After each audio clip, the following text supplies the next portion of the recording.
Okay, I'm Gil Cargill, and in the next 25 minutes I'm going to share some ideas with you that will help you get more customers more readily with less prospecting. As a matter of fact, you don't have to do any prospecting. What I'm going to share with you is a way to get strangers to call you saying that they need the results that you can deliver. So most of the MSPs that I work with, I've been a coach for the past 38 years with bars, resellers, MSPs. I was doing this back in the DOS days.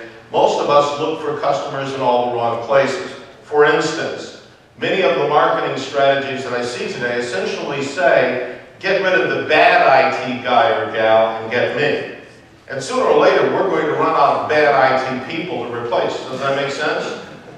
And they aren't all that bad. And the problem with that approach is you can't prove you're better than the other guy. And I've been on hundreds, perhaps thousands of sales calls where the MSP has said, well, all of my techs have all of these Microsoft certifications. And see, to a civilian, we don't know what those certifications mean. We don't know if you spent 5 minutes and sent in $5 with a post hostings box top to get a certification, or if you spent decades of education to get that certification. Does that make some sense? So what I'd like you to do is to consider an approach that was first pioneered, believe it or not, by a football player back in the 60s. His name was Bubba Smith. And I saw Bubba Smith interviewed because he had won the NCAA championship 3 years in a row for the most tackles executed behind the line of scrimmage. And they said, Bubba, how do you do it? And he says, I go into the backfield, I grab all the guys that are there, I throw the one away that doesn't have the ball, the one that does have a ball, I'll fall one. Very simple approach, but very effective. Back in those days, in the 1970s, as an IBM sales rep, I implemented seminar prospecting. I get a room full of prospects in one place, a la Bubba Smith. Those that didn't want to work with me at that point in time, we allowed them to leave. Those that did became customers. Now you can do this with webinars. So let's take a look at the numbers. If you send out 5,000 emails twice a month, you have a 0.1% response rate. Over the course of a year, you will develop 120 sales-ready leads. How many new clients would you close if 120 business owners, executives, and decision makers said, I need the results that a relationship with your organization will produce for me? 40, 50, 60? The beauty of a webinar is that they don't talk to you unless they're interested in the results. Now, part of what I'm here to talk about today is let's sell the results as opposed to the technology. Because again, I've been on the sales calls, I've been in the seminars, I've been in the webinars where we've talked techno talk and the customer's eyes just start spinning. Have you ever been in one of those calls? Where you're explaining some technology that's really cool, really neat, you're excited about it, and they're going, oh, that's nice. And you say, nice, it's the neatest thing since canned beer and sliced bread. If we talk results, the customers will come to us. If you talk technology, the only people that will come to you, tragically, are men and women that are as good with technology as you are, and at one level, they are the incumbent, and you're trying to replace them. Doesn't make sense. So the process that I advocate is illustrated on your screen. Let's use webinars to introduce people to the concepts and the results that you produce. As a matter of fact, while I'm standing here in front of you, 14 MSPs around the country are presenting a webinar that I recorded for them on data security, data breach, and another one on the need for an MSP. So they're prospecting while I'm here in front of you. And this is part of the service that my company offers MSPs. Customized, private labeled webinars to get your prospects to call you. The process starts with the webinar, then we go to the first meeting. And if you get nothing else out of today, let's make sure that we make a commitment to ourselves that starting next week, we will benchmark the number of first meetings in our calendar. No first meetings, no first orders. Simple math. And too many of us don't look at that metric. And that's the key to getting new clients. And all of my clients sell recurring revenue, MSP relationships. I don't work in the break-fix mode because you have to wait for something to happen. And patience isn't part of my DNA.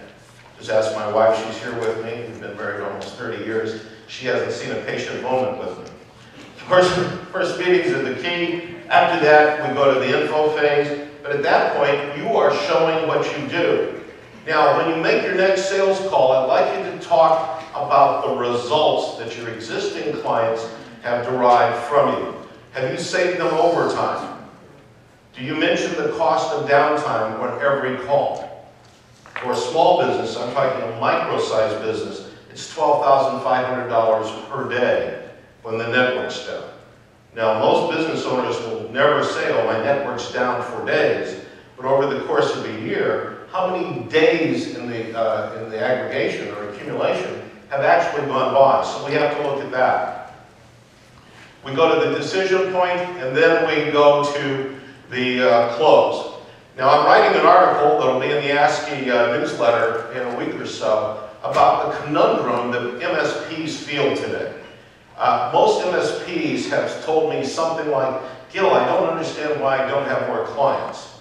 And you see, the conundrum we have is that you must educate a stranger to understand the value of an MSP relationship. I don't believe any businessmen or women are going to wake up tomorrow morning and say, wow, I hope somebody from an MSP will call me because I want to have a relationship with an MSP. What do you guys think? If you're in Bakersfield, that works. In Bakersfield? Okay. Well, Bakersfield has this ego center or epicenter of the universe where things converge through a divergence through the time management continuum. What? So, I couldn't help myself, I apologize. Bakersfield's a nice town. So, see, you have to educate your market. No one's going to wake up and say, I want an MSP. I want an MSP to call me. But they need an MSP. They need a monthly retainer because when you have a monthly retainer relationship with them, they make more money. And they make more money with less stress, and they make more money with less effort. And they get to kick you know what out of their competition. They need you, but they don't know you exist. You need them because monthly recurring revenue is pretty sweet, isn't it? Anybody disagree with that? Like to have all the money you need at the beginning of the month so you can say, well, maybe a week off won't hurt. So anyhow, you can't prospect while you're serving a client, and you can't sell while you're prospecting.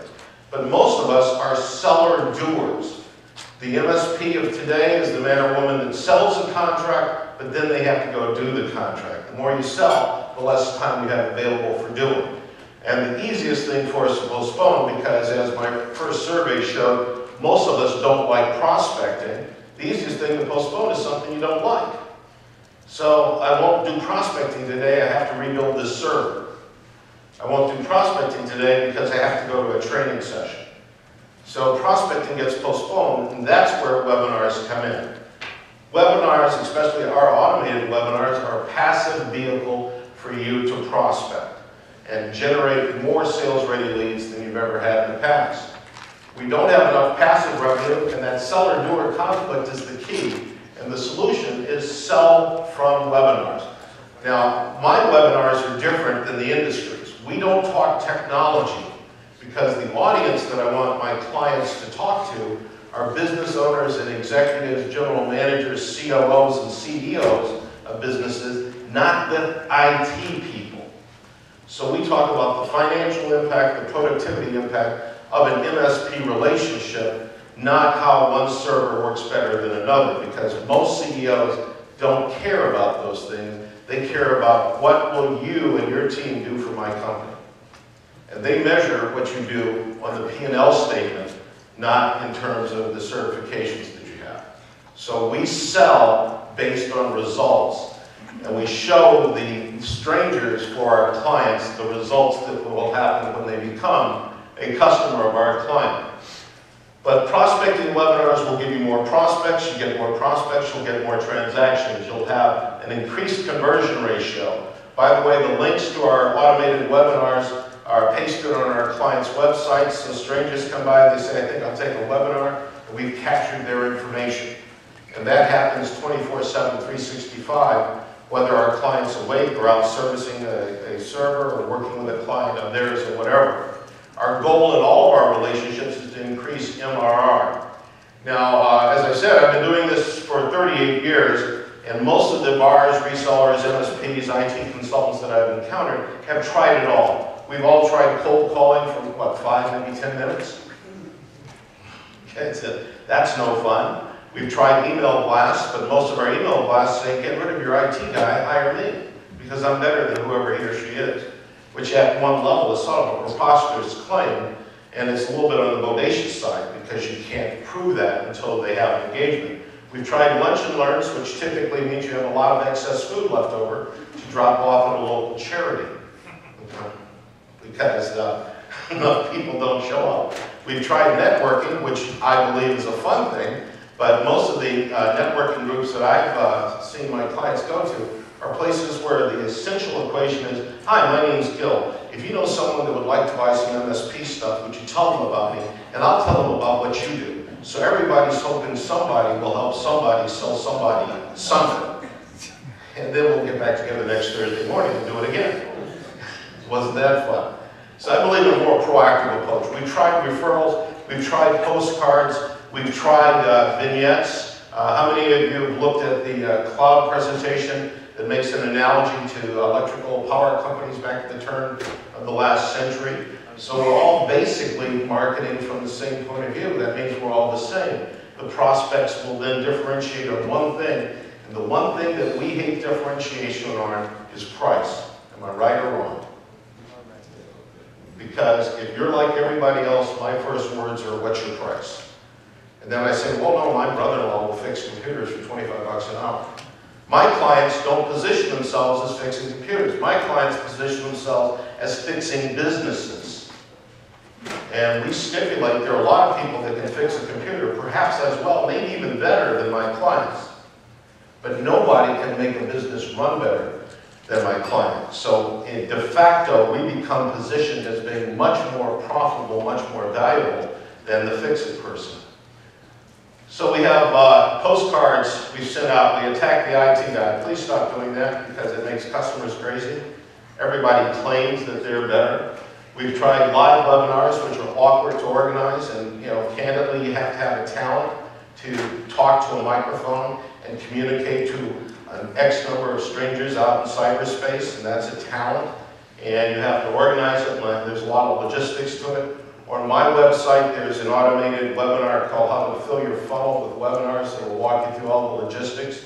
If you want to do it on your own, be my guest, just go click on it and spend about an hour. But automated webinars are the home run. I have one client in Las Vegas where I'm presenting through automation, through recording, 3 webinars a week. And last year, they ended the year with 40 names in their marketing database. Last week, they got 58 leads. So, by presenting, and none of their people were involved in anything other than taking a report that says these people showed up and they're interested. Those are sales-ready leads. Does that make some sense? And the only people you need to talk to are sales-ready. Everybody else is a waste of your time. Don't spend your time saying, is you is or is you ain't interested in MSP, because most people didn't wake up saying that. But if you say, would you like to understand how we can reduce overtime, how we can increase the productivity of your company, how we can dramatically reduce the impact of errors that your white-collar workforce puts into your customer's life, and by doing that, extend the lifetime value of your customer's relationship. That's what MSPs do. And I believe selling this way is the way we have to attack. Talked earlier about first meetings. Go back and benchmark your calendars. How many are in your calendar? How many do you need to get your annual goal? Many of us at this time of the year are saying, this year I want to work harder and I want to work smarter. I don't want you to do either, because tragically, if you say you're working smarter this year, that means you were working dumb last year. And I don't know any MSPs that deliberately say, I'm going to be real stupid this year. And I'm going to work harder this year means you took off a lot of time last year. And most of the MSPs I've encountered are putting in way more than 40 hours a week. Am I right? Okay, and some are actually putting in so many hours that that corporate job you had looked pretty good now. You're thinking about going back to that. So benchmark the number of first meetings. If you don't have an adequate number of first meetings to make your goal for the next quarter, then you have to change the way you introduce yourself to strangers. Strangers are the vehicle for you to grow your business, And too many of us spend too much time isolated in a little cubbyhole of IT people. Now, there's some benefits of automated webinars to you all. Number one, it doesn't take any of your time. You're very busy men and women. And if you try to organize a webinar, you'll be in a position to reduce the amount of time that you have. There's no travel involved, and it's the fastest way I know of to fill the funnel. Some of the people that I've worked with have very small databases. So I found a company that will send out 10,000 email invitations per month for people to come to your webinar, to CEOs, to COOs, general managers, and business owners in your geography. What would happen to your top line if 10,000 strangers every month got a evaluated message talking about why they should come to your webinar? I think you would have 58 like my client in Las Vegas does. Now, the prospects like webinars because, this is part of the value of this, prospects like webinars because they know it's not a sales pitch. If you cold call, hi, my name is Gil, would you like to let me stop by and see you? That is putting pressure on this gentleman to recognize that this is probably going to be a sales call, and he doesn't want to say, get out of my office. So he'll give me all kinds of stuff to get it away. But turn it around. Hi, we're conducting a webinar talking about the importance of data security to your business's survival. How many people would you like me to invite? I'm turning the tables on a stranger, and the equation is I want to give you knowledge, I want to give you value, I want to help you with something that you may not be aware of. And there's no cost to the customer, and they don't leave their desk, and there's no sales pressure, and they are looking for some education. The fact that they sign up says they want some of what you're offering. So anyhow, I'm going to go through this very quickly. I'm going to be in the exhibit hall, and I promised the Ascii team that anybody that would like 16 hours of Gil Cargill sales training downloaded to your desktop just needs to give me your business card. You'll get 16 training modules and the workbooks all downloaded to your desktop. And it's how to sell results. It's not how to sell technology. Technology delivers results. Results have value. Everything else is just talking points. Does that make some sense to you guys? You know, we just work too hard. It's a lot easier to sell results. And I've been on calls with MSPs. I'll make you crazy. And I'd love to work with some of you. I'd love to work with all of you. I'll go out and make calls with you. Now, when the customer says, how does it work? Please allow me to respond. I don't want you to respond. And I'll say something like, we have midgets with thin wires and mirrors inside of a box. And they go, okay. Because what we're showing them is that make-believe scenario is going to help them reduce overtime, which is a problem. Help them get more customers. Help them increase the productivity of their white-collar workforce. Help protect them from data breaches and security issues. So if you're going to lay out your own webinar, figure out what you want it to do for you. There are 4 different types of webinars. We can give software demonstrations, which I think will put people to sleep more often than not. The only people that are attracted are people who want the results the software produces. Informational, prospecting, and you can even use an automated webinar to close transactions, very transactional sales. But the key to the webinars that I like to produce are prospecting, because the output should be sales-ready leads. And then that's an introduction. You go in and say, basically, what about the webinar impressed you? Why am I here? And then you take over and do what you do. Webinars are promoted through LinkedIn, through email, through repetition, through telemarketing, all of the above. And as I said, put them on your website. We have a couple of MSPs on the East Coast that are asking us to create a library of webinars so their prospects can go to their website and register for a cloud webinar, security webinar, MSP, or in general webinar, break fix why it doesn't work anymore webinar. And those will be libraries on their website, each one of which will produce sales-ready leads. Now, because my voice is the voice on all these webinars, I don't work with direct competitors. So if you'd like to reserve your marketing area, please come to my booth, first come, first serve. But I won't work with 2 people in whatever city that are competing against each other. Does that make some sense?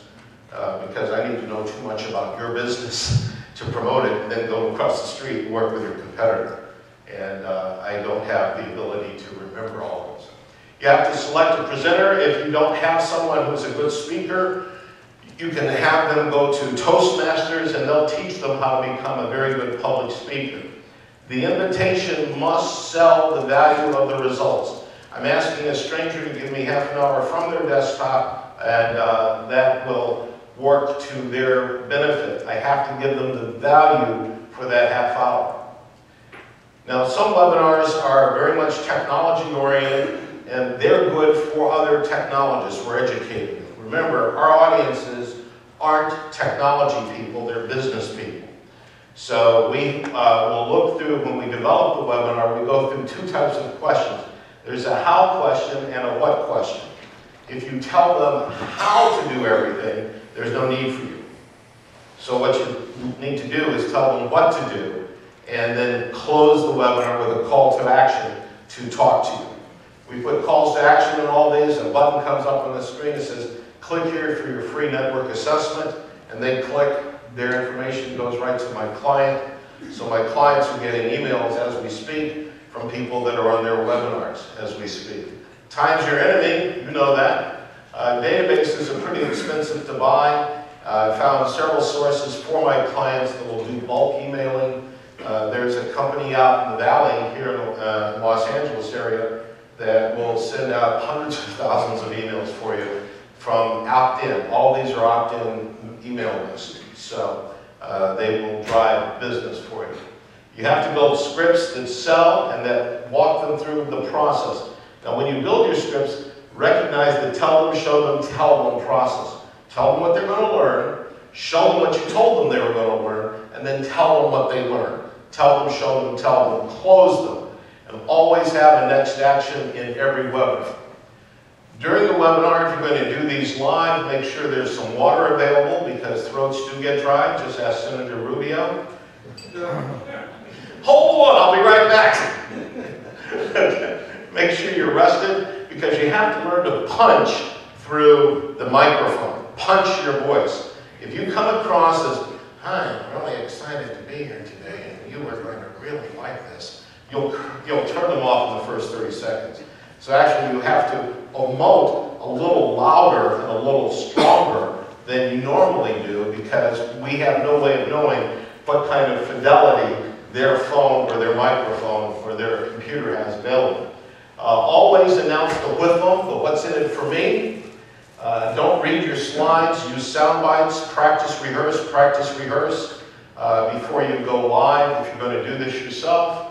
I like to put surveys in, so I'll pause and I'll say, so based on what I've shared with you so far, what are the top 3 issues? Now, our software records who's typing those top 3 issues, and that goes to my client. So my client calls and says, oh, I see you're really concerned about the frequency of breakdown. So your sales starts before you talk to the guy. Does that make some sense? So I'm forcing them to say, here's my pain, and all you have to do is say, I can fix that. Not the computer, but the pain, okay? Because everybody can fix computers. During the webinar, make sure you've got a quiet room. We handle questions with our automated webinars with a pretty slick technology. I announced at the beginning that too many people are showing up today for us to be able to respond to all the questions real time. So if you have a question, type it into the box on the screen. That then goes to my client because there'll be technical questions. I don't even want to get close to those.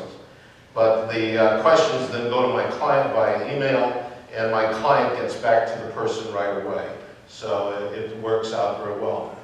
Once you have completed the webinar, make sure that you are driving through follow-up. I find Tuesdays and Thursdays to be best. The automated webinars that we produce are geared to the client's time zone, so we can launch them at any time. And it's all self-managed and self-running. Always have a call to action. Download a white paper, download a book, download a report, schedule a meeting, schedule a phone call, schedule a network assessment. Now I call it a technology impact assessment, not a network assessment. The network assessment is part of it, but I also survey my clients, prospects, employees to determine how productivity is impacted. If you use ConnectWise, AutoTask, or TigerPaw, make sure you have follow-up tracks set for the people that requested information, attendees, people that registered, no-showed, and that those that you mailed but didn't register. The mistake that I want you to avoid is doing it once and never doing it again. Common problem. Poor presenters, another problem. Technobabble is a big problem.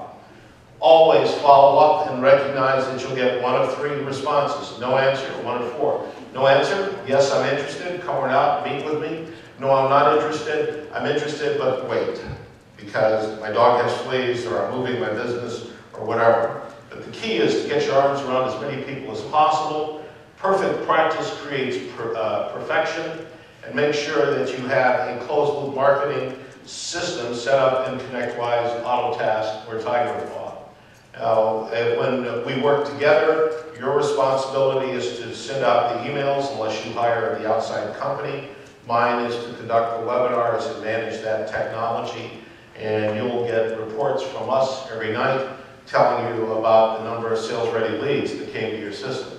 So if you'd like to reserve your marketing area, there's no charge or obligation, but it's first come, first served. I'll be over in the pavilion, and come on by, and we just need you to give us your name and email and whatever. If you'd like the sales training download, give me your business card, and we'll send that to you tomorrow.